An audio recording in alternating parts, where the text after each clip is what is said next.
à une aristocratie des lecteurs. Oui, bien sûr. Enfin, bien sûr, je ne sais pas si j'y appartiens. Je suis persuadé qu'il faut une aristocratie de lecteurs. Je pense que quand on mettra les cons sur orbite, t'as pas fini de tourner. Que pensez-vous du livre de poche? Beaucoup de mal. Pourquoi? Parce que ça fait lire un tas de gens qui n'avaient pas besoin de lire, finalement, qui n'avaient jamais ressenti le besoin de lire. Qu'est-ce que je fais? Je dois pas le dégommer à l'arbalète, quand même. On les a amenés là, avant ils lisaient Nous deux ou La vie en fleurs. Et d'un seul coup, ils se sont retrouvés avec Sartre dans les mains. La classe mondiale. Peut-être même le champion du monde. Ce qui leur a donné une espèce de prétention intellectuelle qu'ils n'avaient pas. C'est-à-dire que avant les gens étaient humbles devant finalement la littérature, alors que maintenant, ils se permettent de la prendre de haut. Les gens ont acquis le droit de mépris maintenant. Ce qu'ils n'avaient pas avant. Mais c'est pas possible d'entendre des conneries pareilles! Bonjour et bienvenue sur Radio Sapristi sur Fréquence Mutine. Alors Sapristi c'est quoi? C'est une association qui possède 2 librairies solidaires à Brest, l'une à Recouvrance juste à gauche après le pont et l'autre à la PAM au centre-ville derrière Dialogue. Donc nous récoltons des dons de livres de particuliers, de professionnels, afin de les revendre pas cher et d'assurer un accès à la culture pour tous.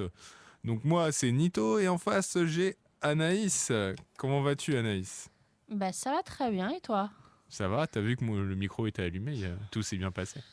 Tu deviens un professionnel, c'est stupéfiant. À côté de moi, en fait, aujourd'hui, on reçoit Briac, qui est un illustrateur, bon, j'allais dire brestois. Non, tu n'es plus à Brest. Non, je n'habite plus Brest. Est-ce qu'on peut toujours te considérer comme un illustrateur brestois?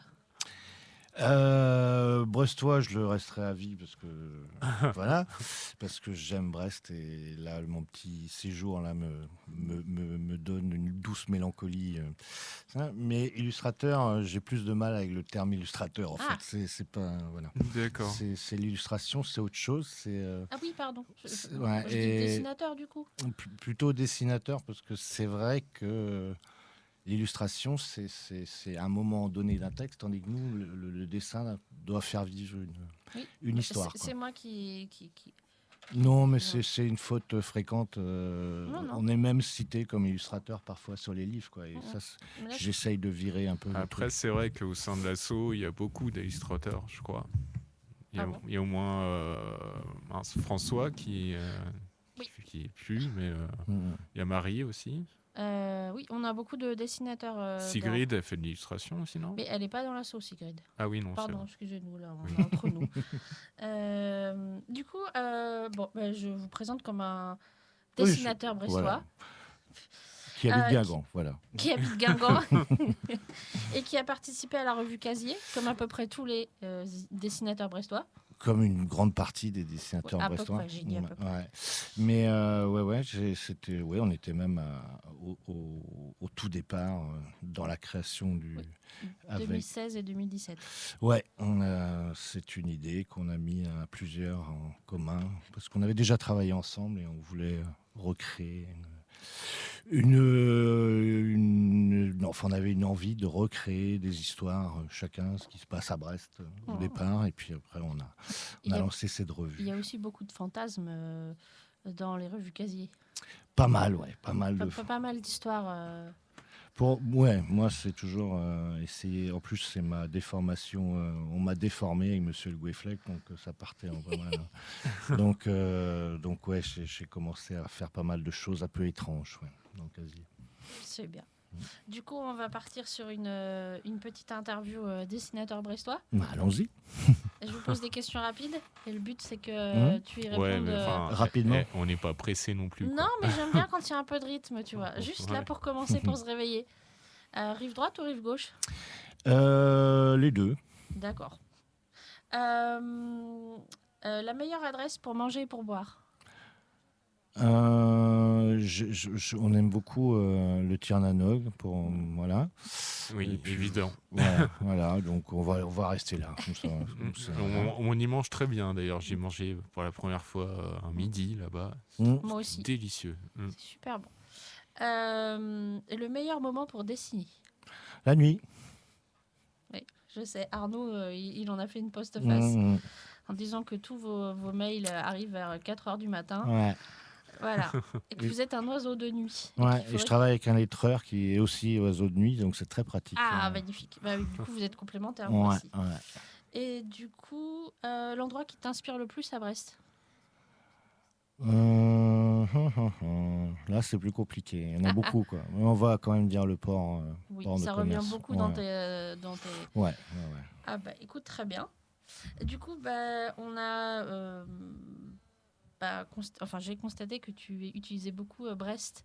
Brest, mais revient très très souvent dans ta... Dans ma. Ouais, je l'ai Je utilisé. sais pas, j'allais dire dans ta bibliographie, mais comment on appelle ça pour un dessinateur? Si, c'est ça. Ah, d'accord, bibliographie. C'est la bibliographie aussi. Mais ouais, c'est Brest m'a inspiré au départ. C'était les gens du Lao Tzu, qui était mon premier boulot. Puis je travaillais beaucoup avec un éditeur qui était brestois aussi à l'époque. C'était aux éditions du Télégramme. Et aux éditions du Télégramme, voilà. Avec Armen.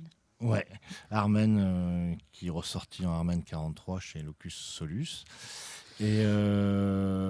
Mais c'était mon début en fait en bande dessinée. Et donc là, c'était la Bretagne. On m'a un peu classé d'ailleurs en auteur régionaliste, ce qui m'a un peu enfermé. D'accord. Mais après, j'avais envie de raconter. Donc de mettre un Brest. Déjà, je voulais le fantasmer déjà, quoi. C'était ça. Et après, c'est Arnaud qui est un peu en me proposant La Nuit Macorlan. Justement, j'allais en parler. Qui là, c'était chaud pour Brest, quoi. Donc il fallait. Parce qu'en fait, du coup, pour expliquer aux auditeurs, La Nuit Macorlan, c'est un thésard qui se retrouve, qui est un thésard spécialisé dans Macorlan, qui n'a jamais mis les pieds à Brest en 10 ans. Et qui se retrouve à Brest parce qu'il y aurait un manuscrit inédit de Macorlan. De Macorlan, ouais. Et il se retrouve imbriqué dans une histoire de meurtre et de course-poursuite.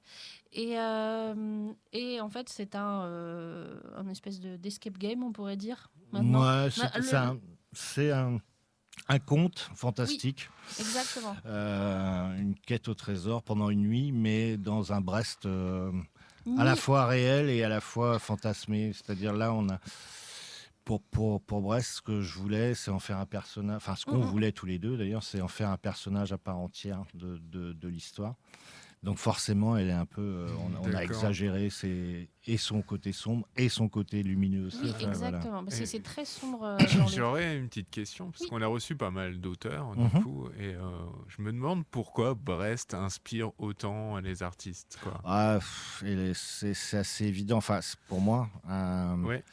Mais pour ceux qui ne vivent pas à Brest, qui connaissent pas Brest... Déjà, il y a une lumière à Brest qui, pour un dessinateur et un barbouilleur un peu comme je suis aussi, c'est très inspirant, mais c'est depuis longtemps, avant que je fasse de la bande dessinée. Ce côté de film d'horreur brumeux... je le vois pas comme film d'horreur, en fait. Non. Je le vois plus comme un catalyseur d'émotions, je dirais, mais c'est-à-dire que ce côté chaleureux dans le gris, il y a quelque chose d'assez fascinant de l'atmosphère de la ville en elle-même, quoi. Il y avait beaucoup de gris, surtout à une époque, peut-être un peu moins maintenant, et qui moi m'a toujours fasciné quand même en fait, et avec des couleurs très vives tout d'un coup qui apparaissent.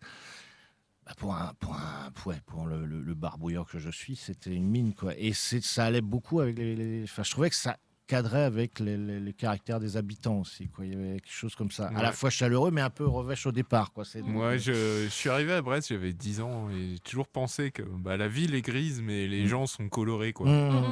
C'était ça que je disais quand j'étais petit. Mais il y a un côté aussi des Brestois, je me souviens, parce que j'y habitais quand même pas mal de temps. Et il y a un côté au départ assez repoussoir. Assez revêche. Mais très vite, lorsqu'on rentre dedans, on voit le côté chaleureux. Et ça, c'est donc... jamais vu une ville s'adapter aussi bien à ses habitants ou vice-versa, mais voilà, c'est assez étonnant. Parce du coup, c'est pour ça qu'en fait, on aime tellement notre ville. C'est parce qu'en fait, extérieurement, les gens nous disent toujours « mais Brest, c'est moche, c'est loin ». Et en fait, je pense qu'on a vraiment à cœur de défendre notre ville parce que nous, on y vit, en fait. Et on sait que les bâtiments, c'est pas foufou, on va pas se mentir. Mais ouais, pour moi, ils sont inspirants quand même. Ah oui. Ouais. Moi, en même temps, tu es dessinateur, donc effectivement, tout inspire. Mais du coup, ça rejoint ce que dit Erwan.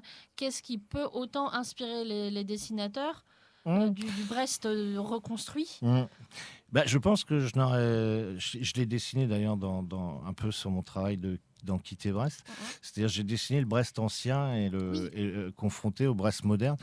Et je crois que je n'aurais pas tellement aimé le Brest ancien parce qu'il était fermé totalement sur la mer. Enfin, et là, le Brest nouveau, merci les Américains d'avoir détruit, d'avoir rasé un peu tout. Et donc, il y a une vision sur la mer. Elle est beaucoup plus ouverte sur la mer maintenant. Vu que tu n'es plus à Brest, qu'est-ce que tu penses de l'évolution de Recouvrance, par exemple, qui a vraiment été transformée un peu? Cette gentrification, on verra bien ce qu'elle donne. Peut-être. Là, je ne veux pas juger parce que je ne suis pas... Donc, je pense qu'elle était nécessaire au moins parce que ça commençait un peu à vieillir quand même. Et à mal vieillir. Un peu. Et c'était un quartier moi, je me souviens quand j'étais petit. Je me suis promené en Recouvrance pour ma première histoire dans Casier d'ailleurs, qui racontait l'amitié-haine entre deux petites mémées qui habitaient.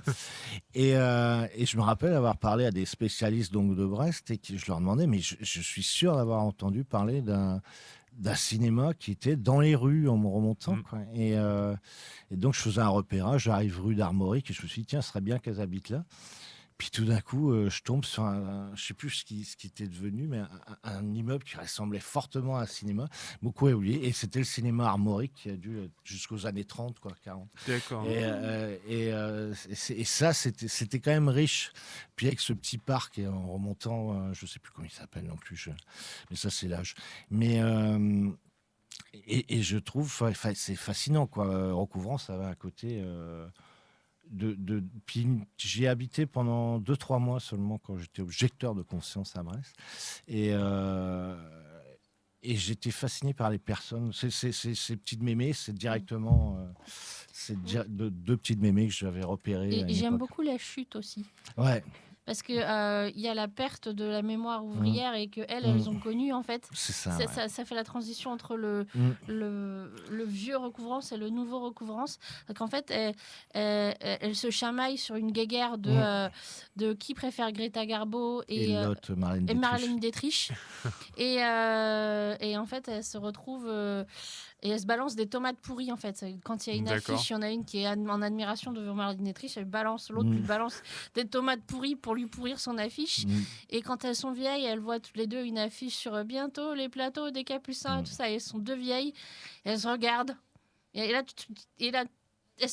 juste la dernière image, c'est le super beau panneau publicitaire qui annonce, et il est torpillé de tomates, en fait. Du coup, elles se sont regroupées dans la haine du nouveau plateau des Capucins, en fait.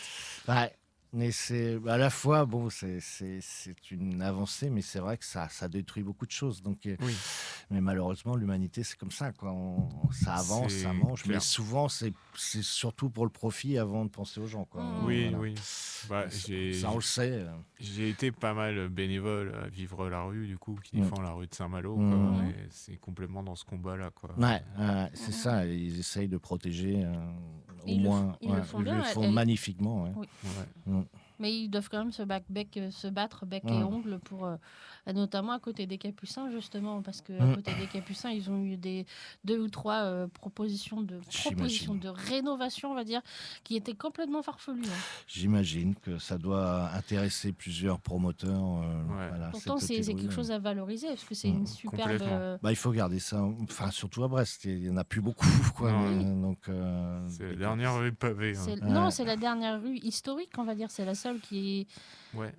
Avec la prison en bas. La prison, et puis autrement, vers la gare aussi, il y avait aussi un quartier qui était encore ancien, qui datait d'avant-guerre, mais voilà, quoi. Donc c'était... C'est pas le quartier entre la gare et le port ?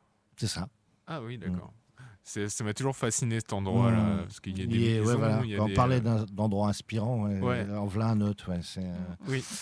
Puis ça a un côté, on réimagine Gabin dans Remorque. Voilà, Pour remonter, c'est ouais, cet énorme escalier qui Il y ouais, a un petit côté comme ça. Ouais. ouais, c'est donc. Cet escalier, il n'en finira donc jamais en fait. On pense que c'est un bon raccourci pour passer du port de commerce à la gare, mais quand tu arrives en haut de l'escalier, tu fais genre. Ouais, mais bon. Alors, ça c'est bon pour le cardio, Ouais, mais ouais. franchement, il faut le mériter ce Ouais, raccourci. c'est vrai. Ça fait longtemps que je l'ai pas fait, donc c'est pour ça que je dis ça va. Moi, je l'ai fait il y a plus Moi récemment. aussi, hein, Ouais. c'est quand j'étais jeune, j'allais au jeudi du port, n'est-ce Ouais, pas ouais, on l'a tous fait, je crois. Oui, et Ah, tu c'est es obligé de dangereux. passer par-dessus la gare. Et Il c'est- y avait une victime d'ailleurs qui était tombée. Oui, c'est ce que j'allais dire. Je dis avec 3 grammes dans chaque poche. Déjà que Agen, ce genre d'escalier, voilà. Mais avec 3 grammes dans chaque poche, c'est les montagnes russes. Hein. Ouais, ouais. Enfin, oui, c'est des souvenirs lointains maintenant, mais ouais, j'ai pratiqué ça. Ouais. Mais Ah, d'accord. Du coup, on pourrait quand même rappeler. Donc, il y a revu le casier le 1 et le 2, qui sont entre 2016 et 2017. Les gens de Lao Tse qui. je fais partie du 1, 2, 3, 4, 5. Ah ouais? Ah ouais. Oh mince. Moi, je me suis arrêtée au 1 et au 2. Oui, mais non, mais c'est pas grave. Et je crois que j'ai même fait la couverture du 3 d'ailleurs. Ouais. Tu vois, tu disais j'étais Moi, je professionnelle. croyais que tu étais consciencieuse. Bah ouais, tu vois, Oh mais c'est là la là là première là. fois que. Non, c'était. Ouais, non, j'ai fait le 3 et même. On avait collaboré avec mon camarade et ami Gilda Java. On a fait une histoire sur les gamineries, justement, sur Gabin, mais les personnages de Quai des Brumes qui rencontraient c'était mon idée un peu, je sais pas ce qu'on avait bu ce soir-là, mais ce qui rencontrait la Mona de Santoine-Illois de Agnès Varda. Donc il y avait un mélange. Donc non, j'ai un souvenir précis du 3. 4 et 5, ouais, je crois que j'ai pas fait partie du dernier, je crois, c'est tout. Bah écoute, mais en même temps, t'as fait tellement de trucs que franchement. Et un petit, ouais, ça commence. Ça commence un petit peu à faire beaucoup. C'est compliqué. Hein. Je vous en pas. J'ai travaillé beaucoup. C'est bien. On a parlé de la nuit Macorlan. Mhm. Et ensuite, Quitter Brest qui est un petit peu, comme je disais en off, un ouvrage un peu biface en fait. Ouais, c'est-à-dire que c'était quand je trouvais avec Sixto au départ, donc Sixto Édition. Et j'avais fait une petite histoire qui était commandée par SNCF. Et donc, c'est notre première collaboration. À un moment où j'allais encore arrêter la bande dessinée. Chaque fois que je vais arrêter la bande dessinée, on me demande de faire quelque chose. Bah, c'est bien. Donc, voilà. Et donc. T'as des phases où t'as envie d'arrêter, du coup? Parce que personne voulait de moi, c'est tout. Mais c'était surtout ça. C'est très compliqué. Comme j'ai un style un peu particulier, il y a eu des moments difficiles. Et surtout qu'on était en pleine époque de tout numérique. Et moi, j'arrivais avec ma matière, tout ça. C'était pas trop en vogue. Donc, j'ai eu quelques moments compliqués. Un peu moins maintenant. Donc, voilà. Et là, donc, il m'a demandé de faire une histoire qui racontait basée sur une vraie histoire. J'imaginais un personnage qui revenait à Brest faire une conférence et qui se souvenait, parce que ses grands-parents habitaient Brest, et qui se souvenait d'une rencontre avec une jolie dame. Une jolie espionne suisse qui a vraiment existé, Lydia Oswald, voilà. Et qui a vraiment été arrêtée à la gare de Brest d'ailleurs en 1935 je crois, et parce qu'elle avait séduit deux marins, officiers de marine, voilà, et pour leur estorquer. Enfin bon, c'était assez étrange parce que pas si longtemps après, elle devait vraiment être douée parce qu'elle avait très peu de prison, très peu. Elle a continué sa carrière d'espionne. D'accord. Voilà. Mais voilà. Donc il m'avait demandé et je m'étais aperçu que sur mon travail de Brest, je voulais vraiment arrêter de parler de Brest parce que là, sinon. C'était raté d'ailleurs parce qu'après c'est créé casier. Mais voilà. C'est ce que j'allais dire. Mais là, à ce moment-là, j'avais décidé de passer à autre chose. Méridien était déjà un petit peu en tête. Mais je m'étais aperçu que je n'avais pas parlé du milieu ouvrier, en fait. Et ça me dérangeait un petit peu. Donc, j'ai demandé à celui qui connaît peut-être mieux le milieu ouvrier à Brest, c'est-à-dire Yvon Coquille, qui est un ami, de faire 2 nouvelles que j'ai lues. Là, par contre, j'ai fait un travail d'illustrateur. C'est-à-dire que je les ai illustrées. Et je connais ça, donc, et bah voilà. Et je suis très fier de ces 2 petites nouvelles écrites par Yvon. Merci de ces éclaircissements, parce que quand je les ai lus, j'avoue que j'ai cru que les 2 étaient liés, en fait. Du coup, au bout d'un moment, j'ai cru que les 2 étaient liés, et du coup, j'arrivais pas à faire le lien entre les 2. Yvon est un super écrivain de nouvelles, je trouve. Il a sorti d'ailleurs il n'y a pas très longtemps un livre que je conseille, ça s'appelle Vague, et qui est magnifique, enfin qui est vraiment D'accord. Voilà. Et donc voilà, et j'avais envie d'illustrer son univers un peu, et ça, comme ça, voilà, c'était une espèce de catalogue de mon et en finir un peu avec Brest. Et j'ai pas réussi puisque le casier s'est créé dans la foulée. Donc, voilà. Ben, merci. Alors, on va faire une petite pause musicale et après, on parlera de Méridien et on aura tout le temps de parler de style, d'inspiration et de tout ce qui s'ensuit. À toi, Nito. Ouais, bah, je suis tombé sur un album du coup qui fait partie des dons qui ont été faits à Sapristi et j'essaye de m'en inspirer pour balancer de la musique pendant l'émission de radio. Je trouve que c'est adapté. Et là, je suis tombé sur un groupe russe virtuose néoclassique qui s'appelle Caprice. Et c'est très bizarre comme musique, mais c'est très inspirant, vous allez voir. Come and try. Come and try. Come and try. Come and try. Come and try.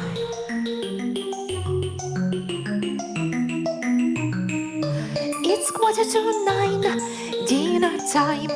Come and try Dandelion wine. Moon will shine, bluebells chime. It's a crime, Dandelion wine. Eyes will cry, blood will dry. Read the signs, Dandelion wine. Arms entwine, lips in time. We all go right, Dandelion wine. Dandelion wine. Dandelion wine. Dandelion. Arms are sore, we want more. You are mine, Dandelion wine. Moon will win, lake will drain. Bye, bye, bye, bye, Dandelion wine.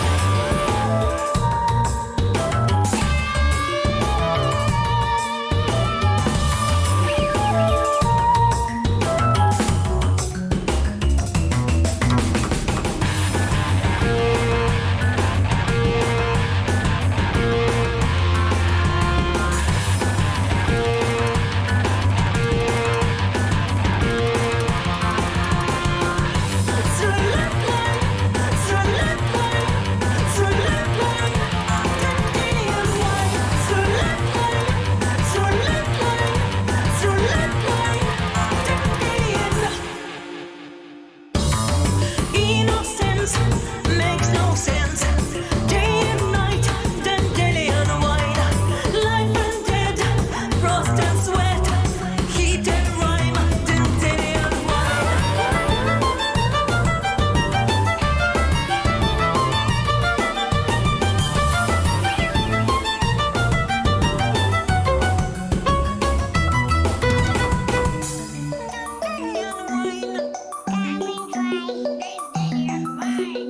Come and try. Come and try. Dandelion wine.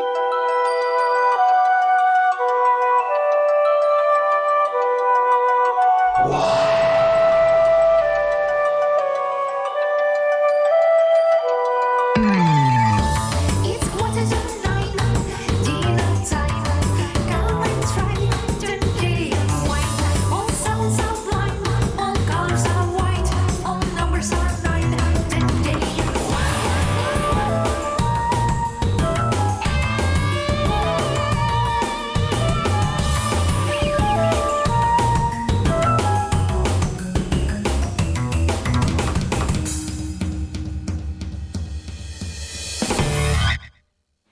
Et voilà, de retour sur Radio Sapristi sur Fréquence Mutine.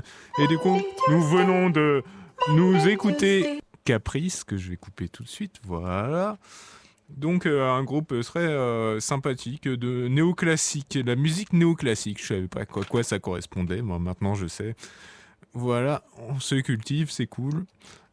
Je remets les micros et nous sommes de retour avec Anaïs et Briac. Quasiment.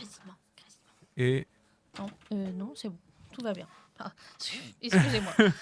Chers auditeurs, excusez-moi. c'est pas grave. Du coup, on est sur Fréquence Mutine et on reçoit Briac. Et là, on va attaquer le gros du morceau. Un gros pavé qui s'appelle Méridien. C'est ta dernière BD ? Ouais, avec ça a été. Alors attendez, je vais faire un truc. Voilà. C'est très auditif cette fois-ci. Je n'ai pas besoin d'expliquer l'épaisseur. 1,6 kg. Ah, merci, 1,6 kg. 1,6 kg, donc on peut faire musculation avec, donc il fait double emploi. 196 pages. Ouais. 196 Wow, pages. 144. 144 Attends.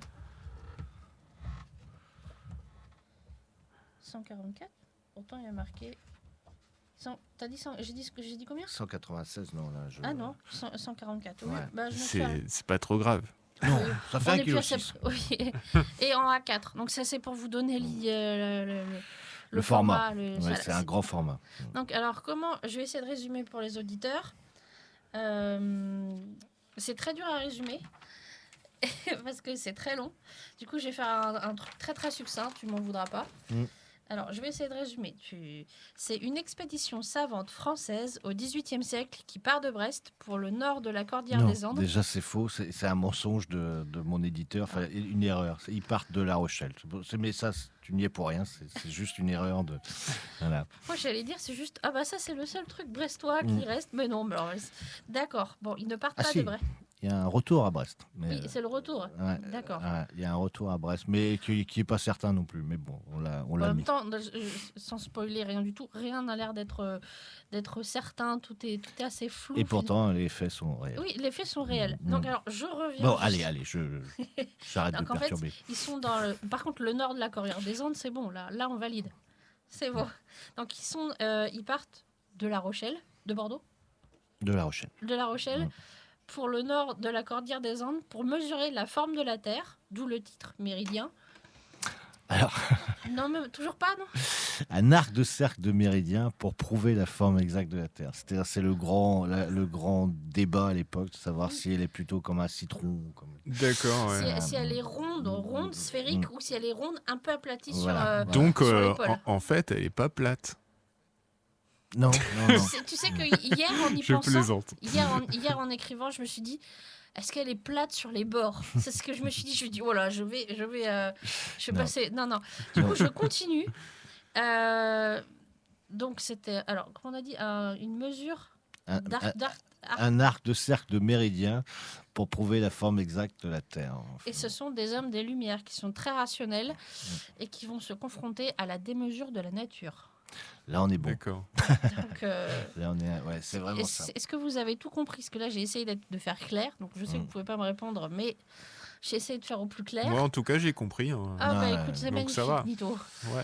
Parce que là, franchement, j'ai essayé de résumer, de condenser au maximum. Et pour être tout à fait honnête, en lisant le livre, de mon avis de lectrice, je l'ai dévoré. D'un coup, d'un seul.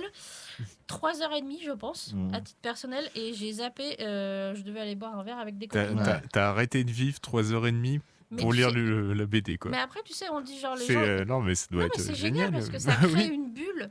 Ça crée une bulle et Ouais. on dit souvent que maintenant les gens n'ont plus vraiment la concentration avec les écrans et tout.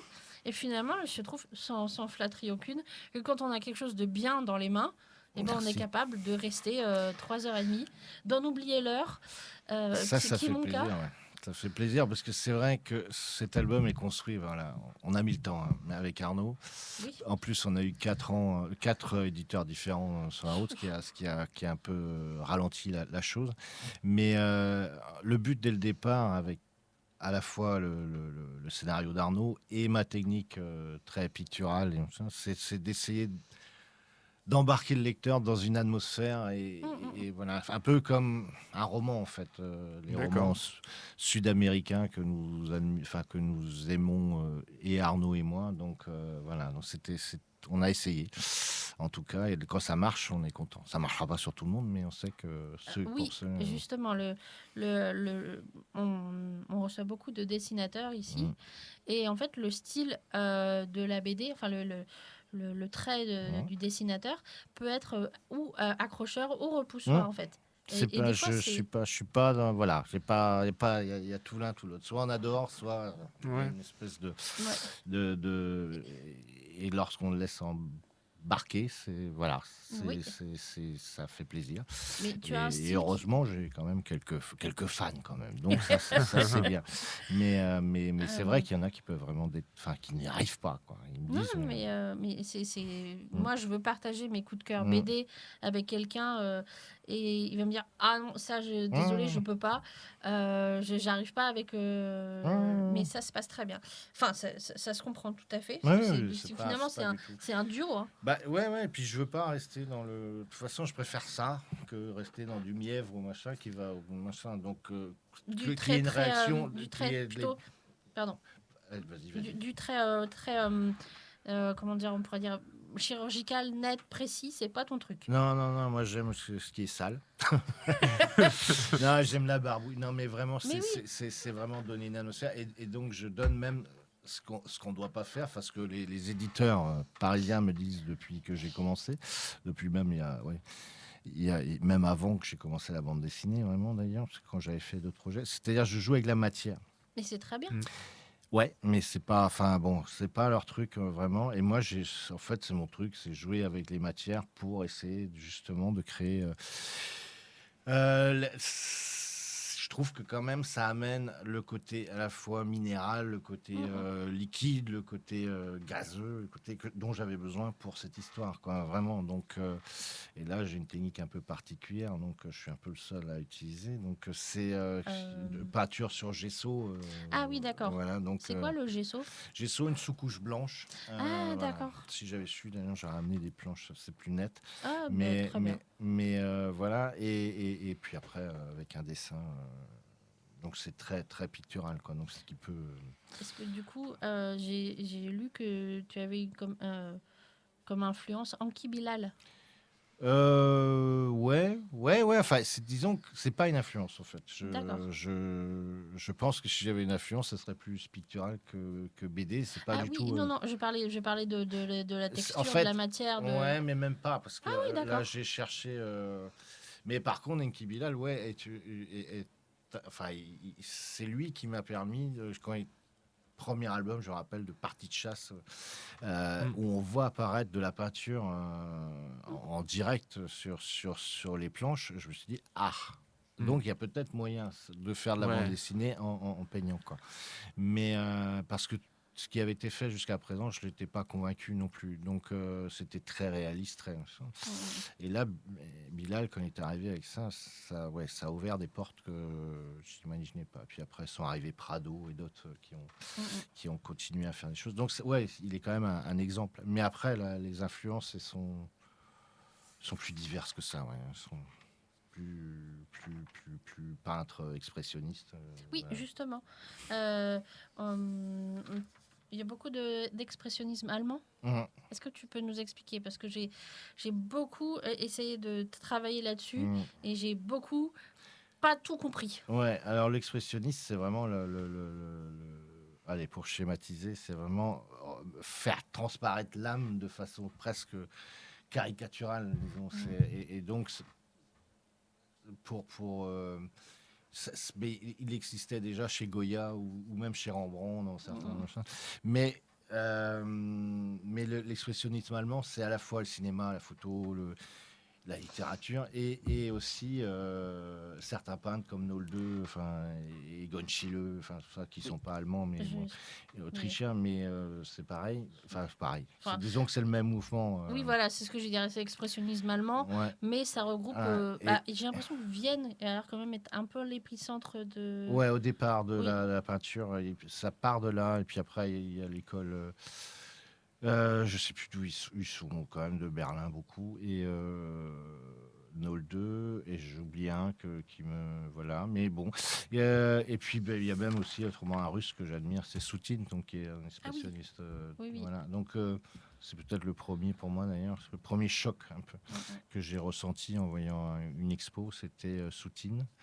Et donc voilà, donc c'est ça. Et puis aussi le cinéma, bien sûr, allemand, avec ses yeux très cernés qu'on retrouve un peu chez moi. Bah, du coup, Nosferatu. Nosferatu de Murnau, ou ouais, même Friesland. Enfin, ouais, toute cette influence-là est arrivée. J'ai regardé du coup Nosferatu pour préparer l'émission. C'est vrai que en fait, du coup, le personnage de Nosferatu, il a vraiment quelque chose d'effrayant, avec ses grandes mains griffues, ses yeux qui sont inexpressifs. C'est tout est outré, en fait. Dans l'expressionnisme, on outre tout, et voilà, pour arriver à une espèce d'exagération qui l'exagération doit amener le summum de l'émotion, soi-disant. Mais c'est compliqué parfois, parce qu'on va parfois un peu fort, mais c'est vrai que c'est plaisant quand même. Du coup, c'est À réussir en tout cas. Après. J'imagine. Attends, je retrouve mes feuilles. Oui, du coup, est-ce que du coup, je repars sur Anki Bilal, puisqu'il a un trait qui m'a beaucoup fait penser au tien.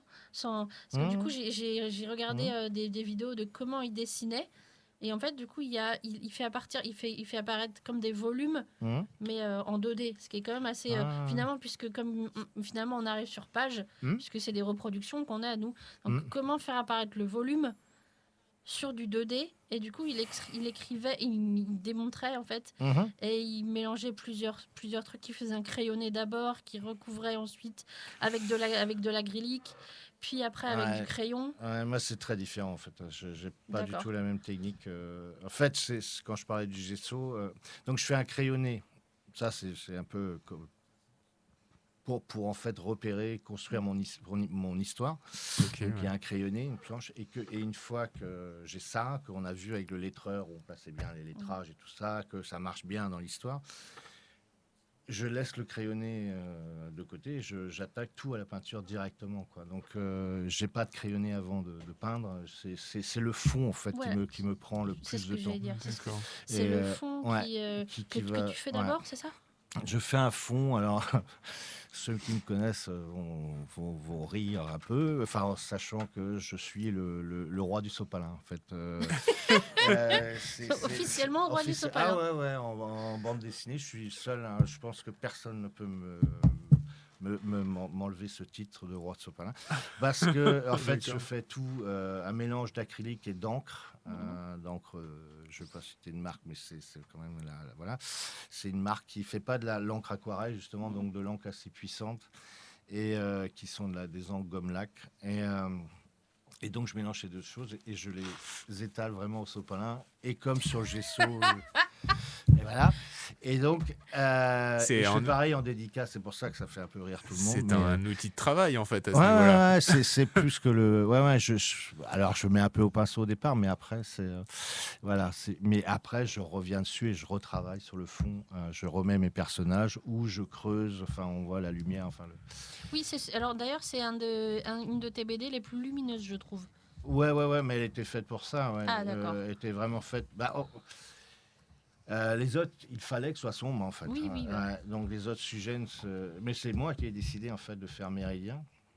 Au départ, je travaillais seul dessus, sur le scénario, parce que j'avais entendu parler de l'expédition La Condamine, donc, et donc j'ai cherché pas mal, comment faire justement ressortir la lumière dès le départ. C'était le but, et aussi pour aussi qu'il y ait une montrer comment les personnages allaient se retrouver en espèce de choc permanent, c'est-à-dire en changeant de couleur. Il y a Arnaud après a construit le scénario en 35-40 séquences, et il y a 35-40 couleurs de base différentes. Ah ouais, tiens.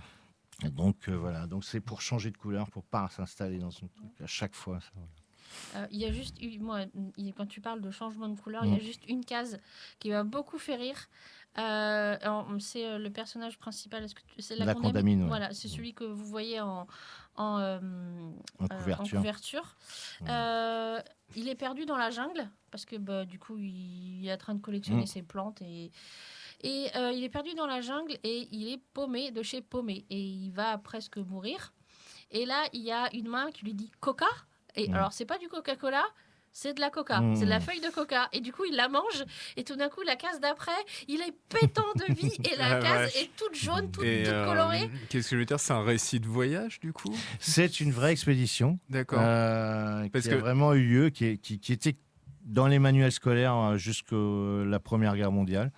C'est devenu des vraies célébrités. D'ailleurs, la Condamine était ami de Voltaire, tout ça. D'accord. C'était pas un type très bien, quand même. J'ai de l'affection pour Condamine.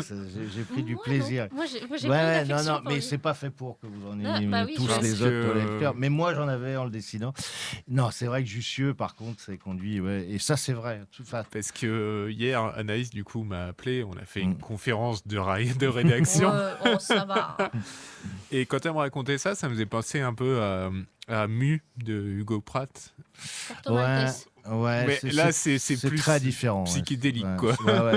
Là, c'est très différent, en fait, parce que c'est un voyage initiatique. C'est basé sur des faits réels. Donc, on n'a rien inventé, en fait. Et c'est complètement ahurissant. La réalité est ahurissante. Alors, au départ, c'était comment rendre quelque chose, en faire un conte philosophique. C'est pour ça que j'ai eu besoin d'Arnaud. D'ailleurs, je travaillais, quand il m'a proposé de faire La Nuit Macorlan, c'est là que je lui ai donné les clés du scénario parce que j'y arrivais plus. Moi, c'était riche en anecdotes et tout ça que j'ai eu besoin de lui vraiment et j'ai bien fait parce qu'il a fait un travail magnifique. Gros travail de recherche du coup. Pas tant que ça en fait. On avait un bouquin qui s'appelle le Procès des étoiles de Florence Tristram qui est une historienne qui a fait un roman sur l'expédition sur lequel on s'est basé. On avait les carnets de la Condamine lui-même qui racontent l'expédition. Donc du coup, on avait à peu près tout ce qu'il fallait. Par contre, après, il y a quasiment pas de documentation. Donc il a fallu que je me débrouille un peu pour inventer. Il y a une bibliographie à la fin. Ouais, il y a une bibliographie. Mais est-ce qu'on fait une pause musicale maintenant et on si repart tu veux, Anaïs. On repart puisque c'est assez dense finalement. Ouais. Oui. Je vais remettre un album que j'avais déjà passé d'ailleurs. Tu remets pas la même chanson quand même? Non. Non, un autre groupe tout à fait différent. C'est le mec qui rediffuse toujours la même musique. Genre, écoutez, vous voulez de la musique? J'avoue que hier, quand je suis passé à la librairie pour trouver un CD, ça commence à être difficile. Parce qu'entre les Frédéric François et les machins... Mais dis pas ça, Baptiste qui nous écoute, enfin. Oui, c'est la réalité. Hervé Villard, André Rieu, on les connaît, c'est bon. Tu te souviens de la fois où la première émission, on savait pas trop quoi dire et du coup on a essayé de faire un faux concours parce qu'on avait l'intégrale d'André Rieu et on se demandait qui est-ce qui allait acheter ça. Il a dit que c'est le premier qui nous appelle pour nous dire qu'il nous écoute. Après, avec tout le respect qu'on a pour André Rieu. Et son violon. Oui, voilà. Bon, les musiques. Ok. Pas du André Rieu, du coup. Enfin, surtout violon, d'ailleurs, parce que le pauvre violon. Mais voilà.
What you got cannot get worse.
this special situation. Only for you, give it your utmost appreciation. Give yourself time to find out what it means that you keep ending up in those dreams. And when you meet the dreamer of that dream, give thanks for he's the blesser in disguise.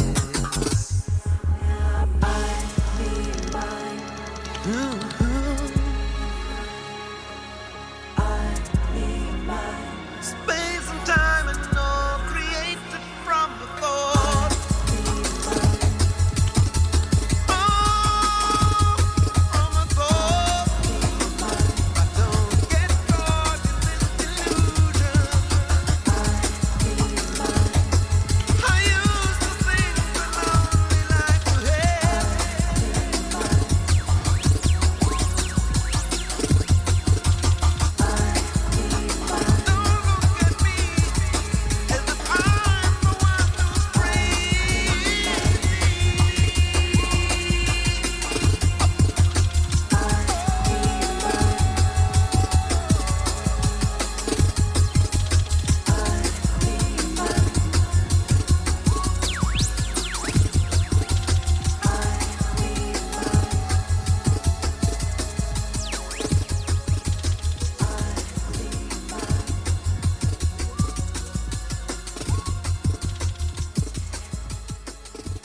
Et nous voilà de retour sur Radio Sapristi, sur Fréquence Mutine. Après cette petite chanson que je n'avais pas calculé qu'elle était jungle comme ça, mais bon, ça faisait très années 90, c'est assez cool.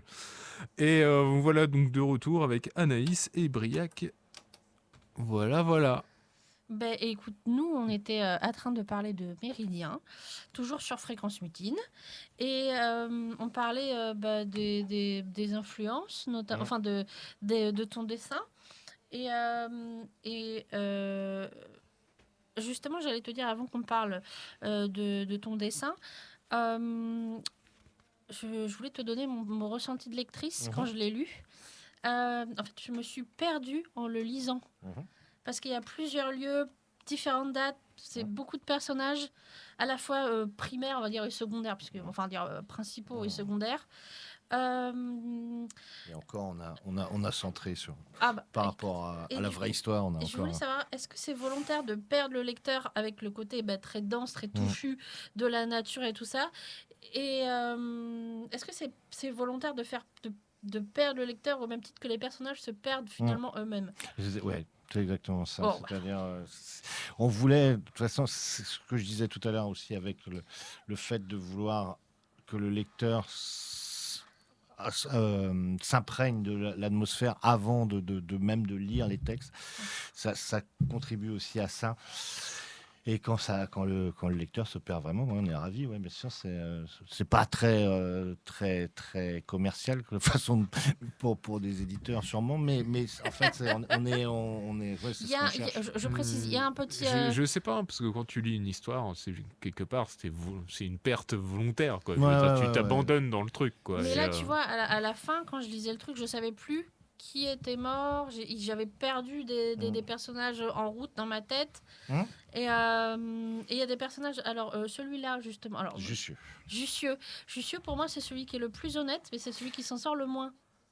Ouais.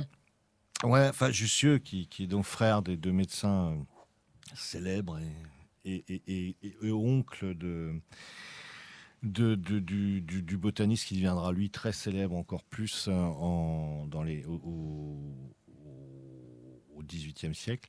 Mais lui, il est juste, quoi. Ça, c'est quelqu'un de très juste. Mais il s'est vraiment conduit comme ça, quoi. On n'a rien inventé. Il a vraiment.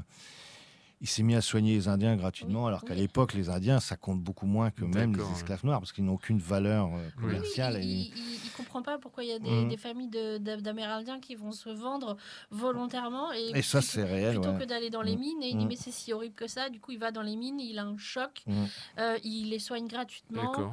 Et en fait, c'est lui qui donne ses carnets à la condamine, et la condamine les prend, mais il met son nom dessus, en fait. Du coup, il est applaudi par tout le monde. Je crois que Jussieu s'en foutrait. Totalement. Je pense que le seul but, lui, était de faire ramener les carnets donc les premières Les premières preuves, on va les dire. premières recherches sur la quinine qui, je pense, viennent de lui, plus que de la condamine. Et la quinine, ça soigne quoi? Parce que Bah, c'est- c'est pour lutter contre la fièvre jaune et voilà, donc c'était Ok. parce que en fait, mais la condamine a participé aussi, hein, c'est lui peut-être le premier qui s'est aperçu que les Indiens prenaient ces feuilles pour Ok. soigner, donc ils ont aussi observé, c'est pour ça on charge un peu la condamine et tout ça, mais quand même c'était pas un imbécile non plus, quoi. Il a quand même réussi, il est impressionnant la condamine malgré tout. Parce que au départ, quand il est surtout plus de la base militaire, quoi. Donc, et il devient Ok. mathématicien avec l'expédition. Il devient. D'accord. C'est assez impressionnant. C'était une Et, tête, quoi. Et Ouais. donc Jussieu est le personnage. Donc il y a une opposition entre Jussieu le juste et la condamine qui est l'orgueilleux, Oui. qui est là, mais qui a un courage extrême quand même, hein. Parce que c'est la mort ou la gloire, quoi. Donc Bon, tu m'as fait changer un petit peu d'avis sur la condamine. il n'y a mais- rien de. Ouais, En fait, personne n'est jamais ni tout blanc non, ni et tout voilà, noir. c'est ça. Bon, Mais- Jussieu quand même est bien blanc. Oui, mais pas que pour le maquillage quand même. Ouais, non, juste pour. Mais c'est vrai que ce sont des personnages assez fascinants, quoi, en vrai. D'ailleurs, on a eu ce qui est assez marrant, c'est qu'Arnaud a eu un message d'une descendante de la condamnée de Jussieu il y a peu, et elle était ravie. D'accord. Enfin, vous avez réussi à en faire quelque chose de très poétique. Où avez-vous trouvé vos références alors qu'elle connaissait juste le même Et bouquin? J'ai dit, c'était c'est quoi juste nous, quoi. le retour que tu as eu du coup? Ah bah, elle C'est était intéressant. ravie. Ah ouais, elle était ravie. Et je me rappelle, moi, j'étais un peu plus embêté. Je me suis dit, toi, ça va, parce que c'est vrai qu'on parlait de Jussieu. Moi, j'ai eu Bouguer, une descendante. J'étais en dédicace à Binic, je me rappelle, pour un festival. Et il y a une dame qui arrive, qui me dit... Et je dédicaçais Avec le dans sopalin. Ouais, avec tout mon stock de sopalin, et j'ai dédicaçais. C'était dans un café-librairie, et donc j'étais de dos, et les gens arrivaient derrière moi, donc j'ai pas vu. Et j'entends une dame qui me dit: je suis une descendante d'une arrière-petite nièce de Bouguer. Et Bouguer, c'est l'un des machins. C'est pas le comptable, non? Non, il n'est pas comptable. Il a une tête de comptable, mais on lui a fait une tête de comptable, et c'est le petit rondouillard Oui, avec son esclave noir qu'on lui a un peu. Ok. Elle a pas du tout trop apprécié du coup? Je croyais, mais en fait, elle m'a dit: je vais vous en prendre 10, c'est pour toute la famille. Bon, bah, ça va. D'accord. Donc, non, elle m'a dit: vous savez, il y a eu pire dans la famille après. Donc, voilà. Écoutez. Mais Bouguer et en plus, c'est encore une sommité dans les mathématiques et tout ça. Donc, on a un peu pris des libertés peut-être avec Bouguer. Et bon, c'est pas, hein, il n'y a pas de preuves, on pouvait en faire. Non. Mais en tout cas, ce qu'il a fait est réel, quoi. Les faits sont réels. Mais après, les personnages, on les a un peu tordus. Oui, parce que finalement, c'est l'homme civilisé, enfin civilisé, Entre l'homme des guillemets, salons, quoi. oui, entre guillemets. Oui, parce que justement, c'est l'homme des salons qui rentre dans la nature et il essaye, donc, entre guillemets, de comptabiliser, de ramasser. Ouais, D'ailleurs, c'est assez marrant parce que les premiers personnages qui parlent, ce sont des perroquets qui regardent la condamine ramasser tout ce qu'il peut en parlant aux fleurs, et puis il dit au perroquet: ah, à la prochaine. Et il dit: bah, il était à la bonne. Non, ils sont juste complètement fous. Peut-être que je me trompe, mais ça me fait penser un peu au mythe du bon sauvage, tout ça. C'était la même époque, peut-être. Il y a cette idéologie-là à l'époque aussi, pour certains. Mais là, on n'est vraiment pas dans ça, quoi. Il n'y a pas voilà, c'est pas manichéen du tout. Non. Ok, ouais, très bien. Parce que les Amérindiens, en fait, ils sont censés être un peu les bras, en fait, qui portent tous les bagages et machin. Et en fait, ils sont très pas fiables du tout, en fait. Mais en même temps, moi, je les comprends, les Amérindiens, parce que en fait, ils comprennent pas pourquoi il faut monter tout en haut des montagnes pour faire des mesures qu'ils ne comprennent pas, et pourquoi ces gens-là, en fait, ils font ces trucs-là, ils n'ont aucune idée. Ils disent: mais pourquoi est-ce qu'on va monter, enfin, la cordillère des Andes, c'est le principe, c'est une chaîne de montagnes. Et il y a aussi un débat sur est-ce qu'on les fait en plaine ou est-ce que on les fait en... En fait, c'est les deux. Ils sont obligés. Alors, pour prendre ces mesures, alors je ne vais pas vous expliquer la triangulation, j'en suis incapable. Mais par contre, ce que je sais, c'est qu'ils étaient obligés de mettre des repères en haut des sommets. Ok. Donc, ils construisaient des espèces de tours en bois. Donc, il faut imaginer, c'est quand même, ça doit être à 7 ou 8 000 mètres, quoi. Enfin, peut-être pas 7 000, enfin, au moins plus de 6 000 mètres pour des sommets des Andes. C'était les débuts de la géométrie, quoi, un truc comme ça. Ah, ça avait déjà bien, depuis le XVIe siècle, on avait déjà bien évolué. Hein. Mais il y avait déjà eu les consignes, tout ça. Donc, on savait faire la triangulation, on savait tout ça, on savait prendre des mesures. Et là, on était même au sommet presque de ces mesures-là. Mais là, il fallait, c'est le cas de le dire d'ailleurs, le sommet, parce qu'il fallait donc monter. Et donc, ils avaient une douzaine de sommets, je crois, à escalader. Mais seulement, lorsqu'ils redescendaient, souvent, les Indiens avaient piqué le bois pour chauffer. Donc, ça fait qu'il n'y avait plus de repères. Donc, il fallait remonter. Enfin, ce truc-là était absurde. Cette expédition était absurde. Surtout qu'ils devaient rester... grosso modo 1 an et demi. Ils sont partis à 29, ils sont revenus, ils devaient être 6 ou 7 survivants. Ils sont pas revenus tous en même temps en plus. Ils sont pas tous, non, puisqu'ils sont tous engueulés, de toute façon, dans les savants de directeur. Et après, non, c'était absurde parce qu'au même moment, il y avait partait, comment ça s'appelle, l'expédition dans le pôle Nord. Ouais, au pôle Nord, à Maupertuis. Ouais. Et eux, par contre, Maupertuis est parti au nord et eux sont revenus au bout de 6 mois, 7 mois avec les mesures. Et c'est là, ils ont dit, mais à un moment donné, il y a même une scène qui disent, mais pourquoi est-ce qu'on va continuer puisque ça a été prouvé. Et du coup, je crois que c'est la Condamine qui dit non, on continue. Ouais, et on continue. Et je crois que lui, il avait d'autres idées en tête. C'est-à-dire que l'expédition est devenue quand même assez célèbre justement parce qu'il y a eu la quinine. Il y a eu le caoutchouc qui est revenu les premières. Elle est énorme pour après la. Mais elle n'était pas destinée à ça à la base, mais elle a ramené d'autres trucs. Ouais, et dont l'idée du maître étalon aussi. Enfin, plein de choses qui sont revenues. Alors, juste, il nous reste 2 minutes, mais je vais. Nito a dit à quoi ça lui faisait penser. Et moi, vous me dites ce que vous en pensez. Mais moi, ça m'a fait penser à Werner Herzog. Qui, alors pour les auditeurs, regardez Burden of a Dream, qui est le making-of de Fitzcarraldo. Alors Fitzcarraldo, juste pour expliquer, c'est la même chose que Méridien. C'est un type qui est un peu un doudingue, qui décide de faire un opéra sur un bateau. Personne ne veut le croire, du coup il achète une terre où il va mettre son bateau, sauf que cette terre n'est pas accessible en bateau parce qu'il y a des rapides. Du coup il dit, faisons par la terre. Et le pire, c'est que ça n'a absolument pas été fait en maquette. C'est-à-dire que ce que vous verrez, c'est vraiment un bateau de 200 tonnes qui a été monté sur des montagnes.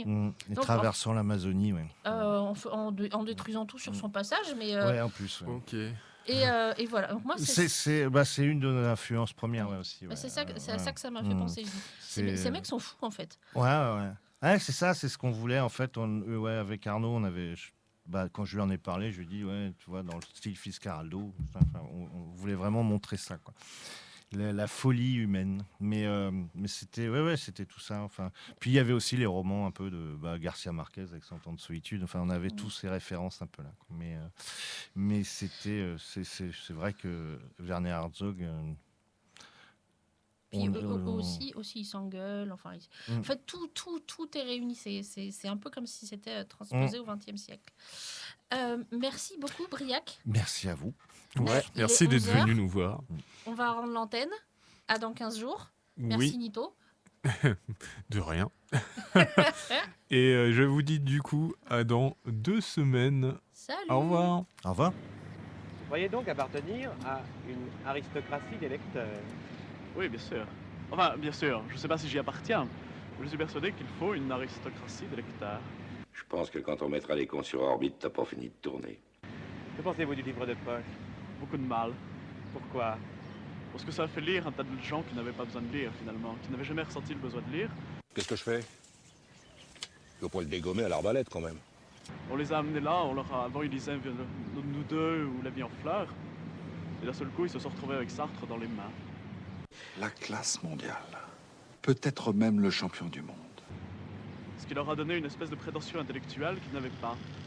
C'est-à-dire que avant les gens étaient humbles devant finalement la littérature, alors que maintenant, ils se permettent de la prendre de haut. Les gens ont acquis le droit de mépris maintenant, ce qu'ils n'avaient pas avant. Mais c'est pas possible d'entendre des conneries